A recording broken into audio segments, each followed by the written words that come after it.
Okay, we'll open up the facilities meeting. We don't have a quorum of the facilities meeting, which is not the purpose anyways. We were just making sure that legally we were covered in case we had supervisors that did constitute a quorum. This is a core team meeting, and we wanted just to kick off the project and get brought up to date as to what to expect, and then kind of schedule our subsequent meetings, etc. Jeff is on his way, so he'd be a few minutes late, but Matt, if you want to take the floor and kind of open up the meeting and tell us a little bit about where we're at and what you expect of the core team and what we might run into comparative with other projects, and how we can keep things moving forward and what we can expect or not. Just a second, our treasurer wants to chime in first. Because this meeting was rescheduled from yesterday, I'm really jammed up on time. And I just have a few questions as far as the finance. I'd like to be out of here by 11:15 if possible. Oh, I don't think there'd be any problem, but once we get, okay. Matt gives a little summation, then we'll go right into your questions, okay? All right, that's fine. Thank you, I appreciate that. Yeah, really, because as far as anything that I have, I would open it up back to the committee to suggest to us what you want to hear, what we want to talk about. So where we're at right now is we've put the contracts, we've assembled the agreements and put those back in the contractor's hands.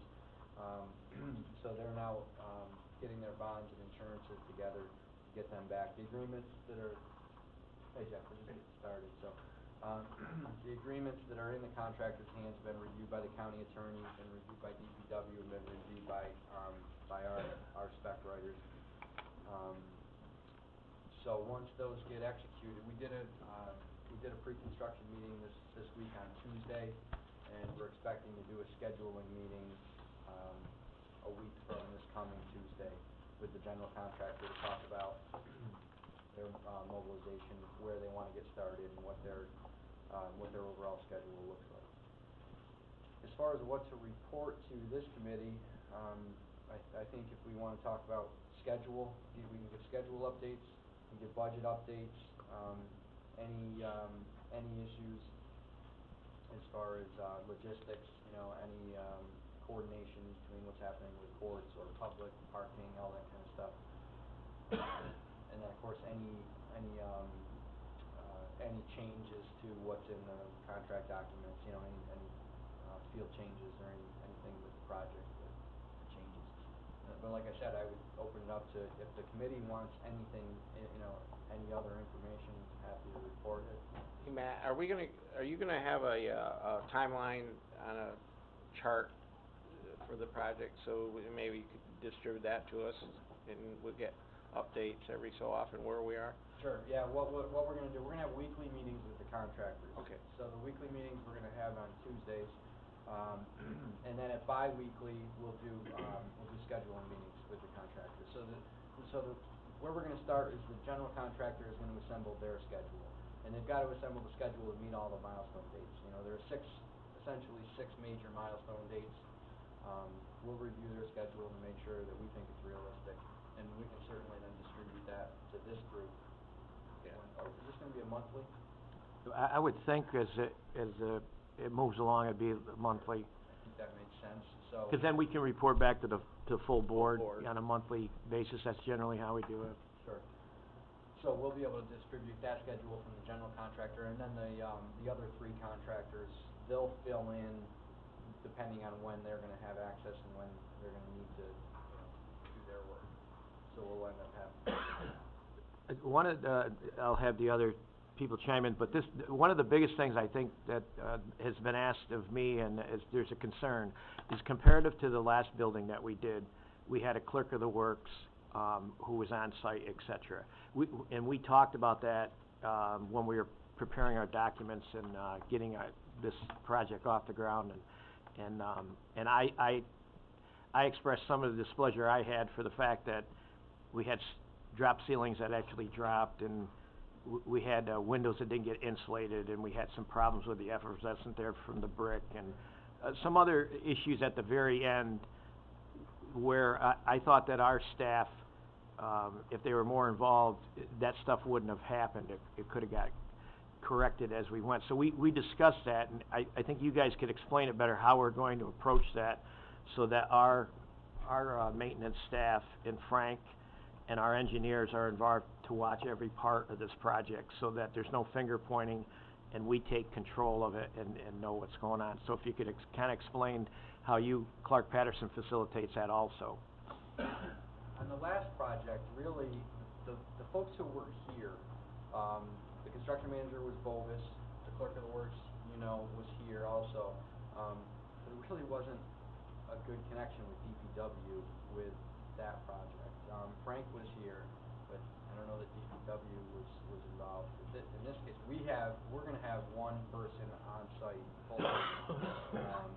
And of course, that person is gonna have, regular access and communication with Frank, and then also communication with DPW as well, with Kevin and Jeff.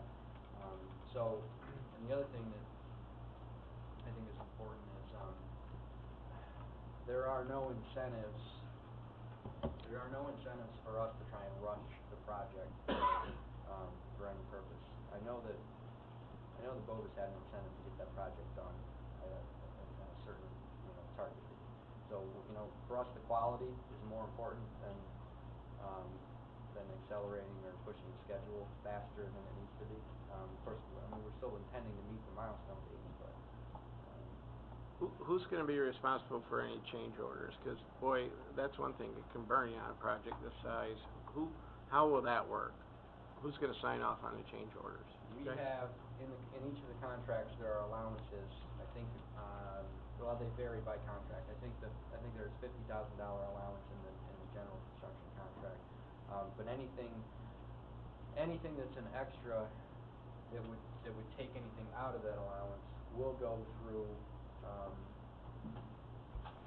it's gonna go through Come to Jeff, me. and then If it's, so on a project like this, if it's an immediate, we have to make a decision, that would come to me. And I have some existing authorities on projects to authorize, change orders. And then certainly I'll be communicating with the core team as that happens, and then we'll review that weekly construction meeting, that we'll be having with the contractors. That'll certainly be topics all the time, and then I'll convey to the core team. If it's something that requires a contract amendment, then it would have to come back through committee and go to the full board. But, and there's gonna be times where, something is underway and there's a problem that pops up. So a decision has to be made. It's just a matter of, Well, I don't know you if getting you it back out should there. have the ultimate authority. I think the board, at least the core team has to be brought in on every decision. Even though you may have the authority, I still think it's important, and, we have a lot of eyes watching this project, make sure it comes under, so we just don't want to get stung by that. And then find out after the fact that, oh, they came to me and I made the decision, and then if we look at it and say, well, was it something different?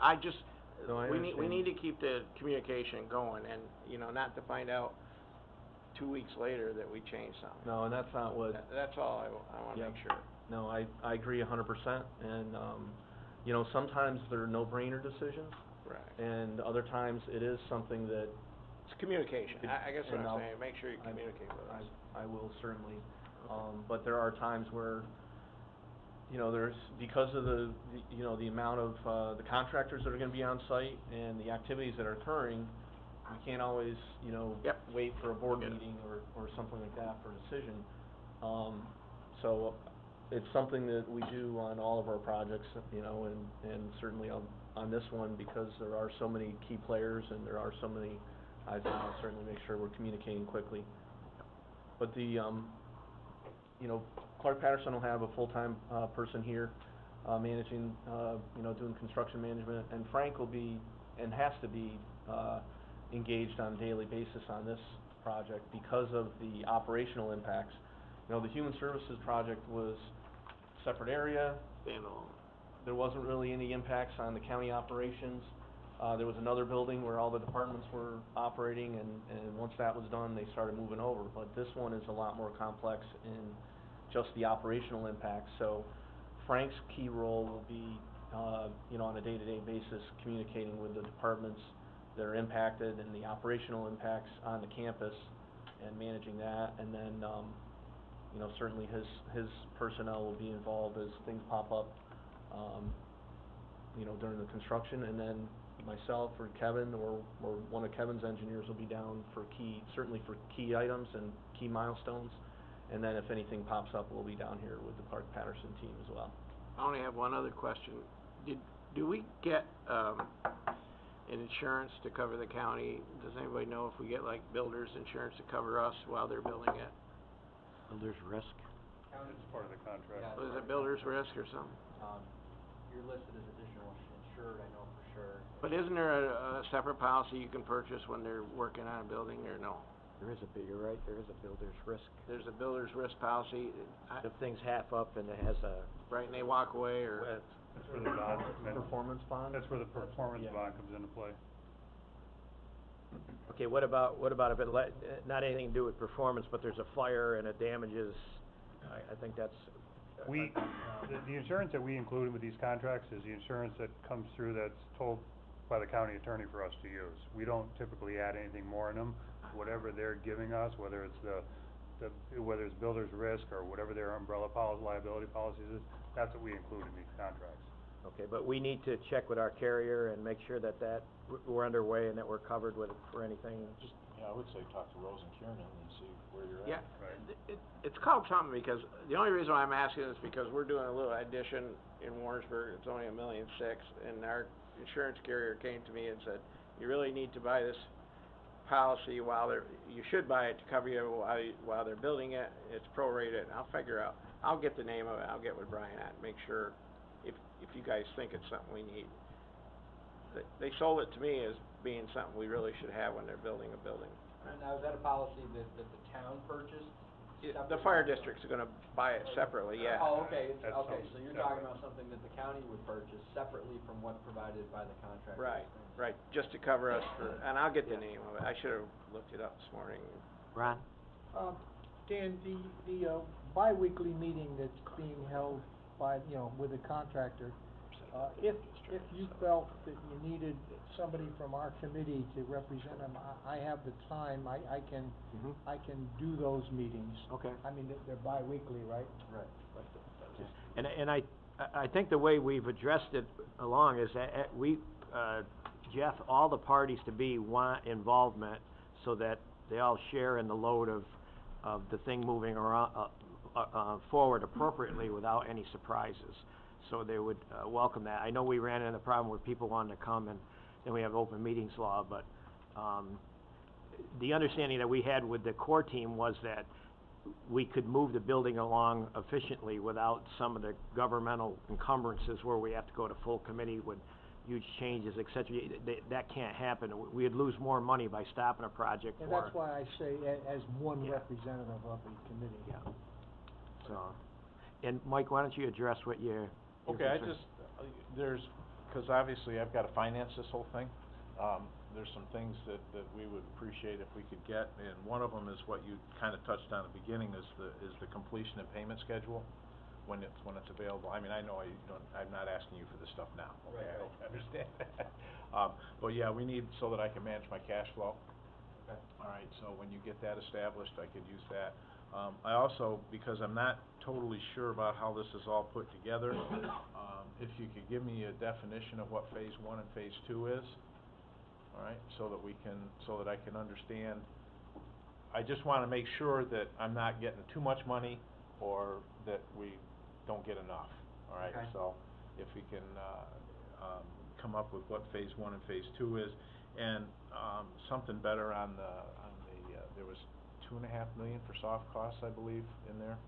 All right, if you can just, and I know that's hard to nail down, but if you can at least just give me, I mean, is that an architect, is that, something, so that I've got at least a feel for where that's gonna go. Okay. And also, if we can get, and I don't know where it would come from, whether it be DPW or you guys, but, monthly, report, I'm gonna assume that because you're gonna be meeting, the court's gonna be meeting monthly, you're gonna be presenting some sort of what's been expended at that point in time. So if we can get some kind of, and if you could touch base with Rob, is the kind of what we need for that. Well, sometime Rob in the can go month. through us at DPW Okay, for that. all right. Well, what we're looking at is a budget for each phase, and then what's expended to date for each phase. Which you'll get anyways when the invoices come in. What's So- expended. Yeah, but I wanna Tracking, know so- kind of before And the that's fine, invoice.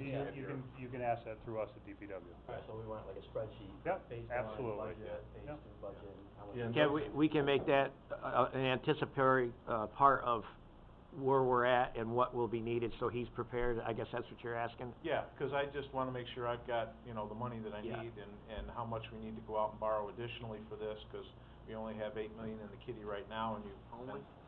Only? And you've been spending some of that, so I wanna make sure that I go out and get enough to complete the project, but I don't wanna go overboard, And okay? I think that's why we want you on the core team, and because those things will be reviewed at the core team meeting, Okay. so we'll pass all that info out. Okay, all right, that's fine. I just wanna make sure that we're getting that information so that we know where we're at. My question is also, when we have to do our parking issues that we've talked about, some movement of them and replacement, et cetera, that, the DPW was looking into facilitating that? We're gonna be expanding, a section of the, park and ride, this fall. So we're already expanding there, and then one of the things we're working with the contractor on, he's gonna come back and give us a final layout of their staging area. So I think we'll have a better understanding in a couple of weeks when we meet with him again, on exactly how much terrain they're gonna take up, and then we'll be adjusting the parking from there. Okay, and then the money that costs your unit, you have to work in conjunction with Mike as far as where the money's derived of to Yeah, do that? well, How is it? if I'm using highway personnel off of a highway, off of on a non-highway facility, then I would be charging their time against something. Right now, the intent is to have Frank's personnel do the box out for that new parking area and get it to a gravel, into a item 4 base. And then we'll see if we have, I don't believe we're gonna be able to pave it this year, so it's gonna be a gravel parking lot for the winter. And then when we get to a point where we're paving it, then we would charge, I would anticipate charging highway time against the project. Okay. But all of Frank's personnel are out of a general code, so it doesn't require us to charge every minute of Frank's time or his personnel's time on it. We could, but I don't see a real purpose in that. And then, you brought up one issue, and we might as well put it up front now, the electrical bids, there was an issue with, the lowest bidder, and, he omitted, the security, part of it. So you're working on that, will you explain how you work through that, and where we'll end up? Yeah, we found out through, Lindstar is the provider of the access control. They contacted us and asked for the bidders list. And they said, all the electrical contractors received the price from us to provide the access control, except for the. Can I just interrupt you a second, Matt? I mean, I'd be happy to go generally over this, but we might wanna go into executive if we're talking specific contractor and performance, and because this could end up, becoming an issue that we wouldn't wanna, I wouldn't wanna put the contractor in a difficult position, or if there is a contract flaw, I wouldn't wanna impact any future, so. Except we're that not would be in my- With the- and the not co- in an official meeting, so you can Okay. just turn the recorder So, off. Turn the recorder, Yeah, just shut it off. It is an official meeting. Oh, it is? Oh, it is? A motion to go into executive session though, but it is. we have no, You don't have enough votes to go into an executive session.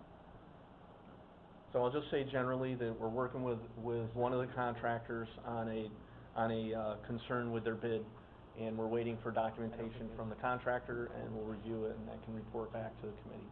But right now, there's really nothing to report, there's no action to take, it's just it's part of our bid analysis and bid review, with one of the contractors.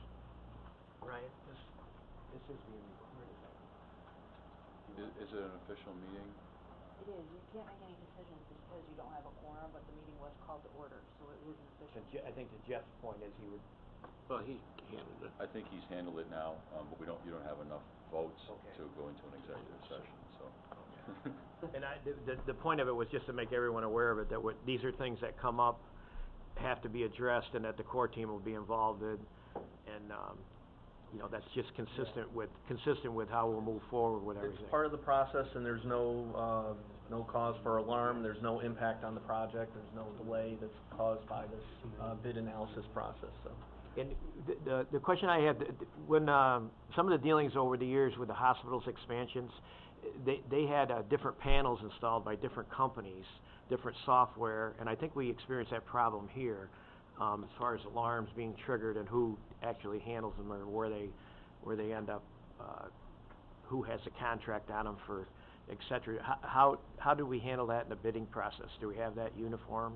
Yeah, we specifically called out Winstar as the sole provider for the access control. Okay, so there won't be any issues after the fact with a different vendor? Those are situations where we can dictate specific proprietary systems in order to integrate with our existing systems. Okay. So the contractors don't have choices in certain things, they have to go with the brand name that is gonna integrate with our existing systems. Ron? That was actually a benefit of the manufacturer of this particular unit contacted you and said not all the bidders have ordered this thing. Pretty unique, isn't it? I think it's not out of the ordinary for somebody to wanna make sure that they're included, and, you know, but yeah, no, I think that was nice of them to give us a I mean, what was the downside? What could have happened if we didn't know that? We could have, I think it's, let me put it this way, it's probably easier to have this conversation before the contract is signed with the contractor than after the contract has been signed. Okay. Ron? Yeah, thank you, Mr. Chairman. Just, two or three things. First, DOL reporting, we're handling it, you're handling it. I'm sorry? Department of Labor reporting, through their, automated system. I'm just wondering who. The contractor is required to perform all the Department of Labor, type things. What they provide, provide certified payrolls and we store it, but the And I'll contractors. answer that in a second, but just do me a favor on that, just to double check on that, because there's a three-step process with DOL and prevailing wage rates. When you're going out to bid, two, you've awarded, and there's a completion report as well. Right. That's usually that all happens through Julie. Yeah, At purchasing, department is yeah. already completed. Okay, That that was, we did just step one. asking the question, I just wanna make sure.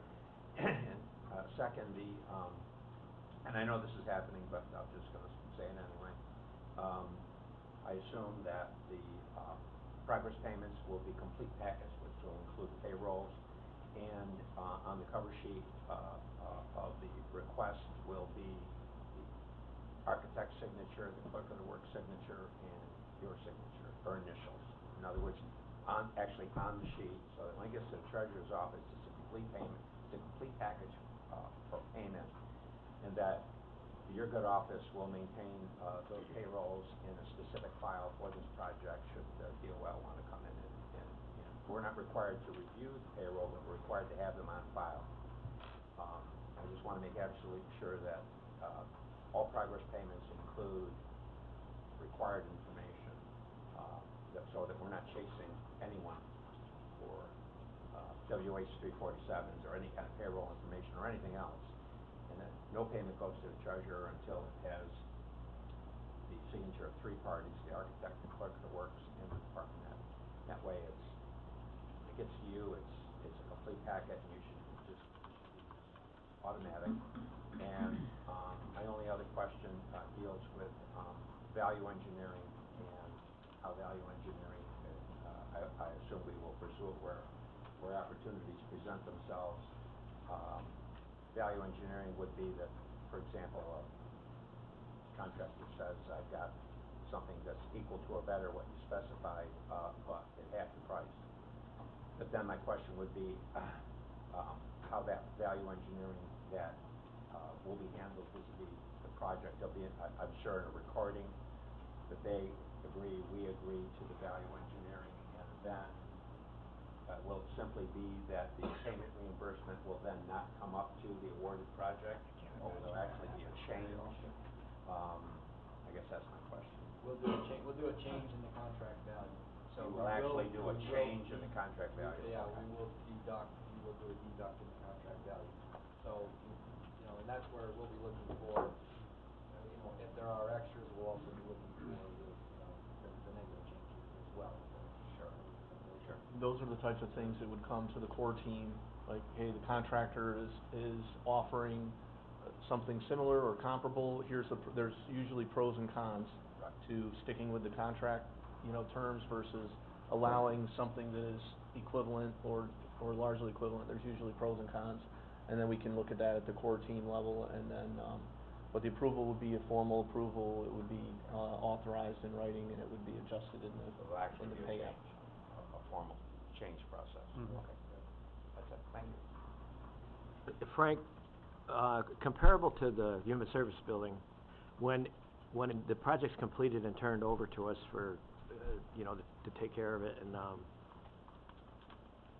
will you be, as the construction goes on, like some of the clerk of the works I've seen, they take different pictures of the infrastructure and, the routing of it, et cetera, so that we have that on file, so if there's an alteration or something that has to be done, we have all that data, so when you retire, it's passed along and it's there to make it easier, in other words, in the future, and then there was a couple issues over there, we had a room that needed to be air conditioning, we had to do after the fact, some of those issues, those you'll be all involved in, and, so that at the end, when it's turned over, we have a real good commodity that's maintainable and have a lot of data on it, so we know what we got and how we're doing it.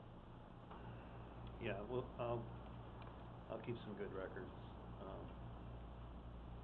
Part of our problem with this building was the core team had nobody recorded any kind of what happened at that meeting, so I plan on doing that this time. Yeah.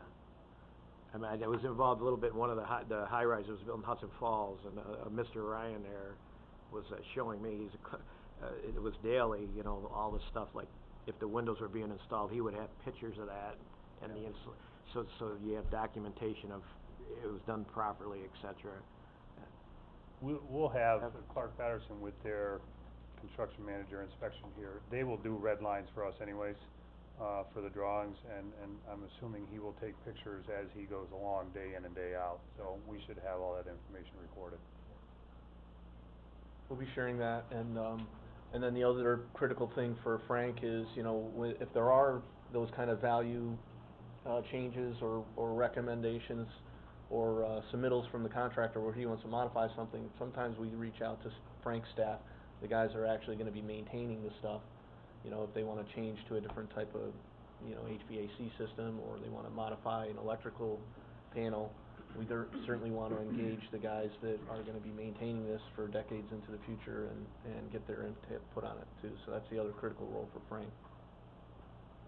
Frank, you have any concerns or that stuff that you want to see, or from your experience with what we've done, we could make things better? Project can take as long as it takes, but as long as it stays under what's appropriate. When you start going over what's appropriate, it's not a problem. Yep. As far as that goes, you know, that building over there, had a few problems, the ceiling fell down, I think that's just a freak thing, actually, and, there never was a explanation as to why it fell down. That I'm aware of. And I'm sure we're gonna have problems, that's just nature of the beast, but we try to head them off at the pass.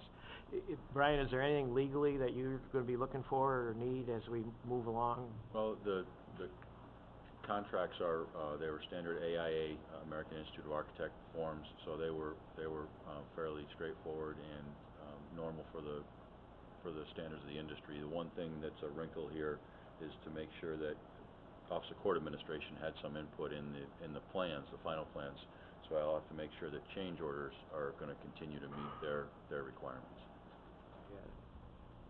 And that's another reason, Joanne Mann, couldn't make this meeting, because we rescheduled it, but, she's gonna be, as the chief clerk, from the court side, she's gonna be on that court team as well, so she can assist with that.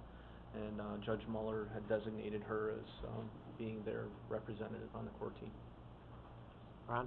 One of the things that occurred to me, because of the nature of this project, even though the contractors are responsible for the contract site and insures it and everything else, because it's interfacing with an existing building and people coming and going from the existing building, I've just asked you to, have your, accident reporting, in some level of accident reporting in place, where if there's any accident on the site, you know, that our people commit, what they know to memory, from memory to writing, you know, Johnny on the spot, and make sure that, whatever the contractor does is provided, and also copies provided to the attorney, and maybe even reporting to our insurance carrier, even though they may not be the primarily responsible, we may have requirements of reporting.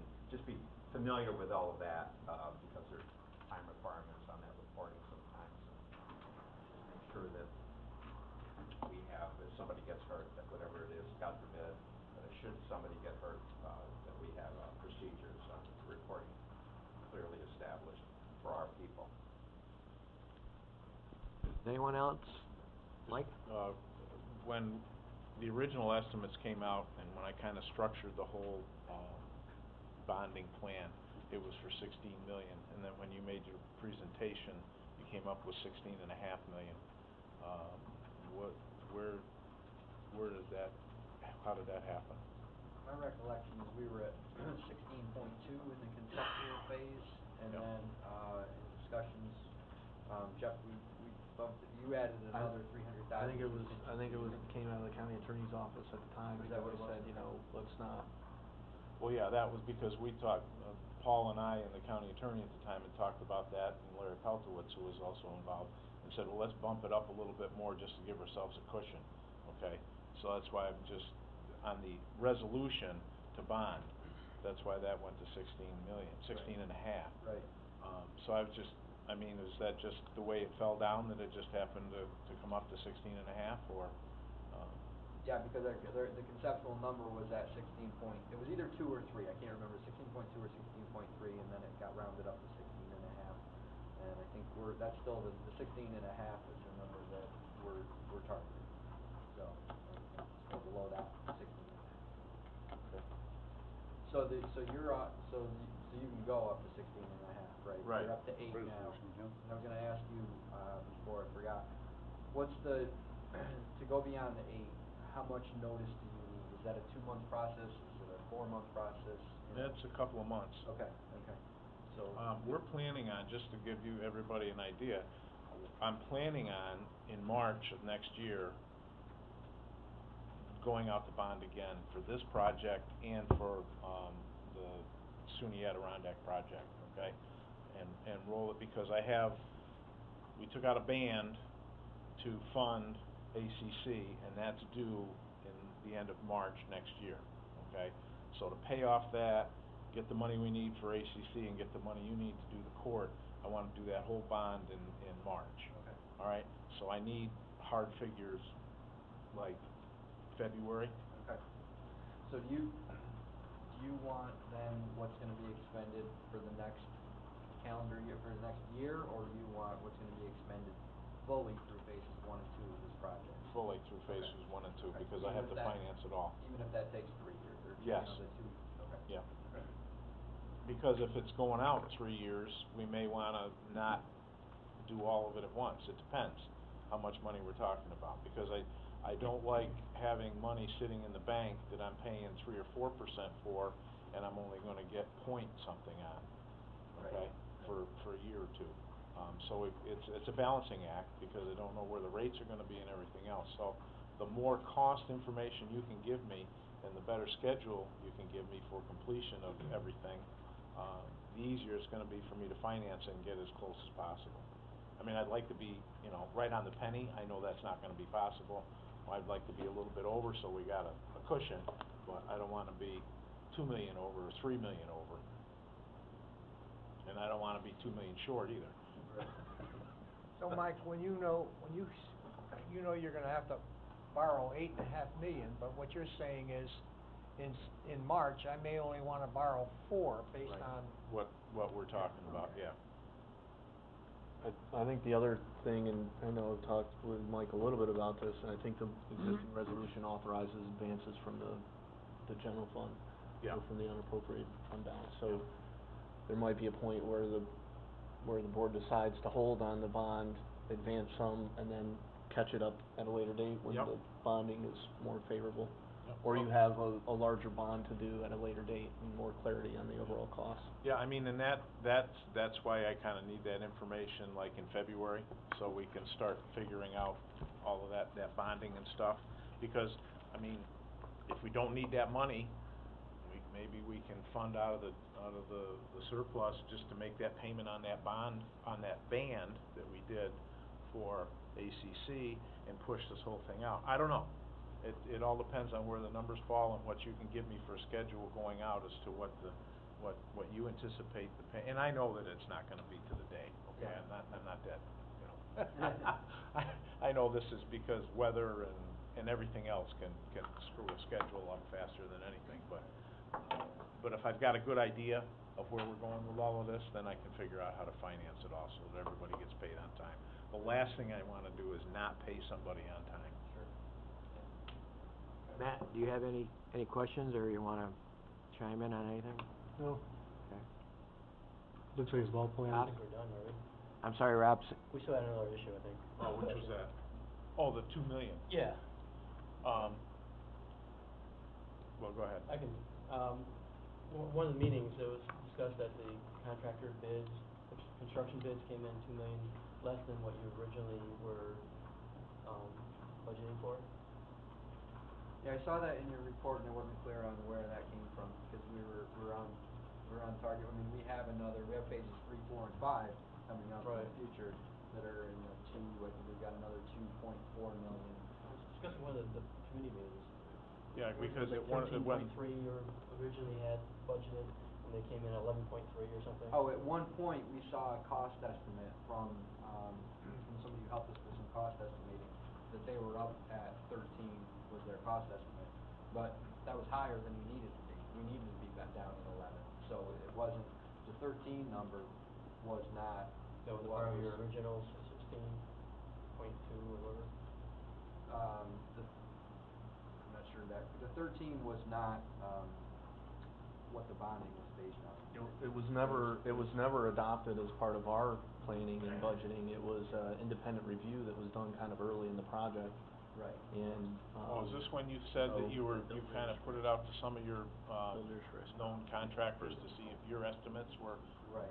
realistic? Right. Was that what that was? Because we started Okay.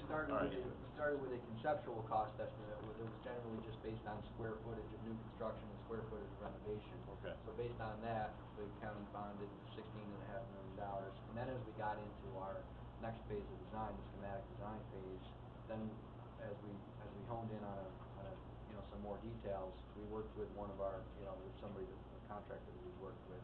They had us up to the 13 million, and that's when we said, okay, we've gotta do some value engineering to get this back down. So we did end up getting it back down a little bit. So, Alright. so there's no change in the, anticipated project cost. So the 11 million was part of your 16.2 Right, million. okay. Okay. Ron?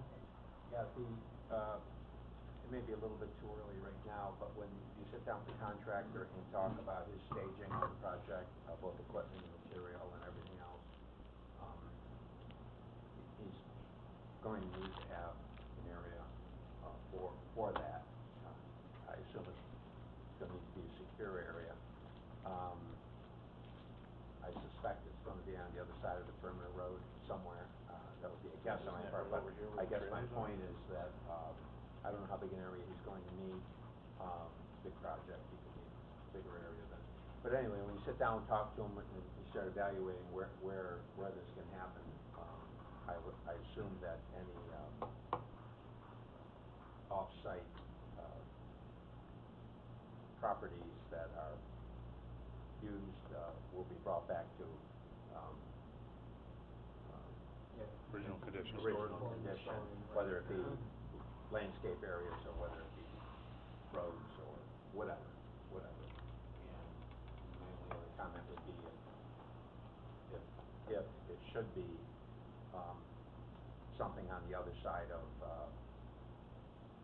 vehicular or pedestrian areas, that properly signed and that we're extra careful in how those crossings would take place, especially if you still have a live road going on, and you have people moving, and you don't expect a response now. I just would put that out there as, I would imagine at some point now, you're gonna be sitting down, talking about where he's gonna be putting material and equipment, all kinds of things. And it's a pretty big project, so he could use a pretty big area there. I just would put that out there, that Okay, Kevin, you have anything? Okay, Good. everybody good with where we're at right now, and then we'll schedule something in November, Jeff? Sure. Another core team meeting? Yeah, I think after our next meeting with the contractor, we'll have some clarity, and then I think we can, be up to the core team if we wanna set kind of, first Friday of the month, or if we wanna try and get into a rhythm like that, that's fine. Or we can just call them as, as we can fit them into the schedule. Okay. Yeah, maybe that'll work if it, something like that. Is that what they did previously, Pardon? Not every week. Met weekly when it, so it might require more, Well, you have to look back at that one, there was a lot of changes at that time. mhm. Started out with, one supervisor in charge of the project, and then he left, administrator left, another administrator started. Okay. That bounced around pretty good.